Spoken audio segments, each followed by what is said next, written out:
normal people become terrified of criminals. Shots were just fired. Police just came out and told us, and we're headed there right now. They become terrified of their own government. Target sells insemination kits now. What? What? Yes, breaking news from me on air. Yeah, they sell it next to like all of the like sexual care items, tampons or whatever else, and condoms. Since when? I don't know since when. I just noticed Men don't know about these things, I guess. Next to condoms, that seems counterproductive. Because it's all like the aisles are near each other. I'm not going to talk about my shopping habits, but like the thing is, if you're trying to buy any kind of care item for women, they'll put them next to like whatever. It's saying you don't need men for this. This is not something you need. I mean, theoretically, it could be an ode to the same-sex community, right? They're saying, young lesbian couple, we have something you are looking for. How empowering. You don't need to get it from crap. Jeff Bezos. That on the Target website, at-home insemination set. Yeah. And oh man, there's a picture of a woman holding some, with the thing. On Target. On Target. I can't show this image on YouTube. Guys, don't worry. Carter looks it up. He's like, oh my wow. God. I got to see this. I would display it on screen if I was allowed to on YouTube. Look, I think having children is great, but I think this is a weird thing to talk Oh my God. He was on it. Way Such too a Friday much. show. Are you serious? I'm impressed. Oh no, there's oh my God. There's a photo of the woman there's a how to do it. You guys have looked at this way more than I have. It's on Target's website. This is concerning. I just saw the box in the store. Oh, there's a how-to. Good. Yes. Yeah, one of the like photos step-by-step directions. One of the photos shows a woman's legs on the bed with a hand coming down with it, and it's full. And wow, Won't be full for long. That video where the scientist is walking through the room, there's all the babies in the pods. We're almost there. They grew that goat or whatever, that lamb in the bag, right? So we are getting really close to being able to grow life in bags. I'm sorry. We can already do it. The question is, will the government allow people to grow humans? In that movie where they grow babies in the pods, they passively this. You know why the movie was bad? Spoiler alerts, everybody. I'm sorry.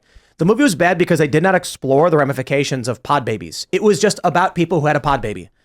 The issue is, at one point in the movie, they're like, my child was born through your services. He doesn't dream.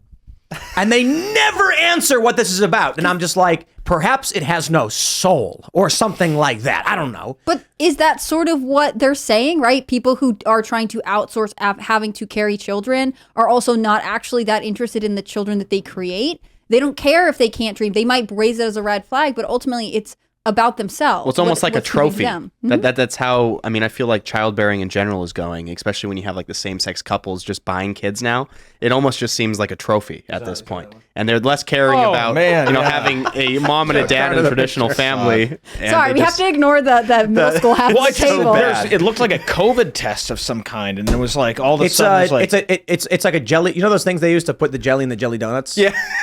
I hate it here. This is gross. Jelly donuts forever ruined. Next up, Target selling the sperm too. Hey, we are talking about the struggles of Gen Z and how they want to have families and why their policies are changing. And you mentioned Target selling at-home insemination kits. But isn't that weird that we Target men is did like, not bring this up. It's weird to me that Target would be like, well, let's just embrace the fact that we actually don't care if children have fathers present. We're just trying to see that this you can have a child and we don't really care what happens. Like I think, your family planning business is your own, but I think ultimately we would like a culture where it wasn't just widely accepted that we expect the family unit to be broken. I'm calling it now. At all like these pride rallies and stuff, you're going to start seeing Target insemination kits being given out. You're going to see it in a few years. It does seem like the logical next step. No, but I mean, this is the other thing. Like, I think in like 2012, Pew Research released a study saying that the children of same-sex couples ultimately are not they don't thrive the way children of heterosexual couples do. And this always makes people mad, right? Because they're like, how dare you question the same-sex community? Yeah. But ultimately, you can't live in a universe where you acknowledge that same-sex parents are not the same as heterosexual parents, especially when we know fatherlessness is one of the main reasons that children struggle with, like women are more likely to experience teen pregnancy if their father's not at home. Men are more likely to be incarcerated if their father's not in the home. Well, the violent rates, especially too. Children tend to be significantly more violent if they're raised in a single person household with just a mother. Yeah. And there's no coincidence. I mean, there was that first grader who brought his mom's gun to school and shot his teacher. Oh, yeah. He's raised by a single parent. It's not to blame her for anything. But Well, a single mother specifically, right? Yes. So my question when we were talking about this on the Culture War podcast was, are we not tracking for the detrimental effects on single father families? So I'm wondering if single father children raised by single fathers do better than single mothers. but better and by what metrics? So what we find is in education and less likely to commit crime, less likely to do drugs. Are we checking mental health and social well-being along with that? Because I would wonder this based on just like a general biased view of women tend to be more focused on social issues. Men tend to be women are subjective, men are objective. So when you have a mom and a dad, the dad is the disciplinarian or he's the tough guy, he's the leader, but the mom is the nurturing and the caring and the social. So my question would be, would we be able to track over large populations that if a child is raised only by a father, they're less likely to be emotive, artistic, creative, but more likely to be disciplined and, not doing drugs and stuff like that. I don't know. I don't know for sure. Seems like it would check out. I think But I'm saying like we don't actually have studies that track these things because we are concerned as a society with are they committing crimes and going to jail because we got to pay for that. If someone's like I'm into math and not literature, it's like okay, well we don't really care. You're allowed. So that's why we say single father families do better than single mother. But then I think for the holistic human experience, without in either capacity is going to be bad for us. Yeah, I think you need both, and I think that's ideal, right? Traditional family W. It's just You don't need it's two good. of each. I mean, I have heard that, and I don't want to say this with so much confidence, but I had read once that having like children whose moms stay at home with their young read earlier. Like I've read that there are benefits to that, but you're right. Ultimately, are they, having children as children and are they going to jail is sort of something we're measuring more intensely because it has an effect on the taxpayer. Hey man, this is really interesting right here. Nearly half of white Gen Z women are liberal, but that is the headline I would not use. Percentage of white Americans who are liberal. The majority of white Gen Z are conservative. The majority of white millennials are conservative. The majority of white Gen X and boomers, the majority across the board for white people in this country, they're conservative. That's really interesting. Yep. So Gen Z, only 28% of Gen Z males identify as liberal. 46% of Gen Z women identify as liberal. I wonder if they're saying like liberal within like the confines of the traditional liberal and conservative, or if they're saying like, oh, I don't want to call myself liberal because I consider myself leftist. I wonder if that's part of it. I don't know how much that would actually sway the information.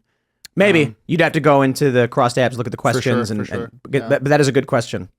Oh, I love this. Gen Z and millennials were less trusting of political leaders growing up. Nice. And still to this day. Nice. Good work. Look at that. Good work. Millennials and Gen Z equally based on whether or That's not we awesome. should trust politicians. Yeah, I saw that. It needs to go lower. It needs to go lower for sure. Sweet silent There's generation. like 3. Look at them. Yeah. They're like, I just believe everybody. They had no access to the information that we have now. Yeah. This is the problem with the silent generation watching their MSNBC.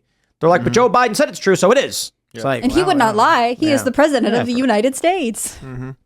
This is really fascinating. Video games and online gaming. 7 in 10 Gen Z men played video games in the past week. I played video games literally like 3 hours ago. I played video games right before we came on this podcast. Oh, that's right. Literally 10 seconds. But you see, that was work because you were playing an entertaining show Fair called enough. We were Gamer streaming. Maids. What were you playing? It was just Mario Kart. Oh, Mario Kart. I was playing Baldur's Gate 3. Nice. Yeah, I've beaten the game like 47 times already, but there's just so many different stories and pathways you can take. Look at this. Gen Z, 71% played video games. But even more women play. Yeah, but they're playing Candy Crush.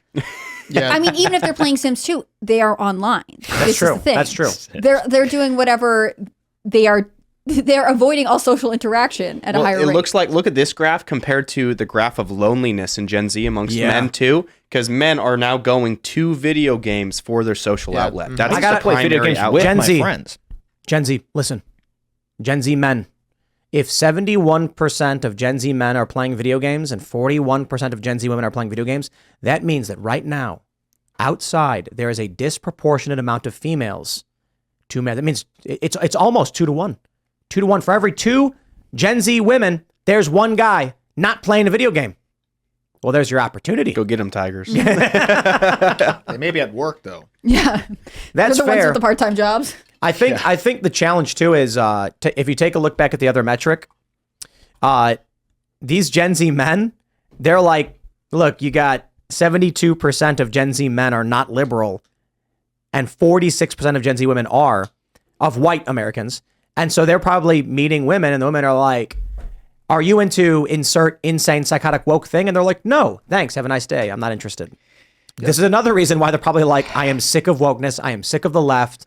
Yeah, everybody's crazy. Dude, that's why you see this new thing about passport bros, leaving the country is because of this. It's because they can't stand it. I know that from personal experience. It's like you passport bros. Oh, it's reality. It means that you leave and go to like say Cambodia or Thailand or Japan, for instance, to go and find your wife because you can't find anyone. I mean, yeah. Back in the day, we called them mail ordered brides, and you got them from Eastern Europe. True. They still exist. I will tell you this right now, though. Gen Z women are gay. But overwhelmingly. Or they think they are. They say that for sure. They definitely the majority claim to be. I mean, I meant that literally. The study says right here, 1 in 3 Gen Z women identify as LGBT. And they wonder why the dating pool is absolutely ruined. Right. It's so weird. But hold on, gentlemen. If women are playing video games, and that means outside, it's nearly 2 to 1 for every, it's not necessarily that they played a video game in the past week. I get it. But my point is, if a third of Gen Z women are LGBT, that means for these dudes, there should be tons of ladies out there, and a great opportunity for you. Yeah, you just have to go out and do something about it. I mean, this is the thing. Really this is the issue, right? So the thing about baby boomers is that they lived in a more formal culture, right? You didn't have, I'm going to text you on an app, and then maybe we'll hook up a couple times, and then we'll leave, and we don't know what we're doing, whatever else. There was more procedure in what you're doing, and I think that was an open conversation in society. It's not to say that the baby boomers were perfect. It's just that this is a social norm that we have let go. And I think that makes it harder. I think a lot of young men don't know where to start, and especially in the day and age of Me Too, a lot of men are afraid to say like, well, I didn't know how to approach her, so I just didn't because I didn't want to be a creep. I didn't want to seem weird. And so we have to reinstate avenues of pursuing women that exist in a way that everyone is like, yes, this is a good way to do it. Because otherwise we're stuck between men who want to do something who feel like they can't because whatever could happen, and then men who do something about it in a really sketchy, shady way that leads women dissatisfied. dissatisfied. Right, because there's still a group of people that do approach no matter what, but they're typically the creepier kind. Yeah. I got to say, just back to the original metric we pulled up, that Gen Z supports same-sex marriage less than millennials, and it's going down. People need to understand what that's going to mean in 10 years. In 10 years, when Gen Z are in their 30s, a large portion of economic power is going to be in the hands of people who are increasingly rejecting same-sex marriage. This could mean within like a generation or two, you get the overturning of Obergefell. Like it does not matter, or I should say, it matters very little that you convince someone of your ideas. It matters that young people are growing up with the ideas and then eventually take over the economy. See, a lot of people seem to think that a lot of what goes on in politics is we're in a constant battle of trying to convince someone to agree or disagree. And there's people in the middle being like, well, I just don't know. Nah, the reality is how many young people grew up in an environment where they firmly believe, based on their worldview, a thing is more or less likely to be correct. And so this is what's happening. For whatever reason, Gen Z has rapidly rejected same-sex marriage. Gen Z is going to have kids. If this trend is among them, what's the trend going to be amongst Gen Alpha? And what comes after Alpha? I don't know. Thanks for watching this clip from the Timcast IRL podcast. Hang out with us live Monday through Friday at 8 p.m. and become a member over at timcast.com for uncensored, members-only shows exclusive. Thanks for hanging out, and we'll see you all next time.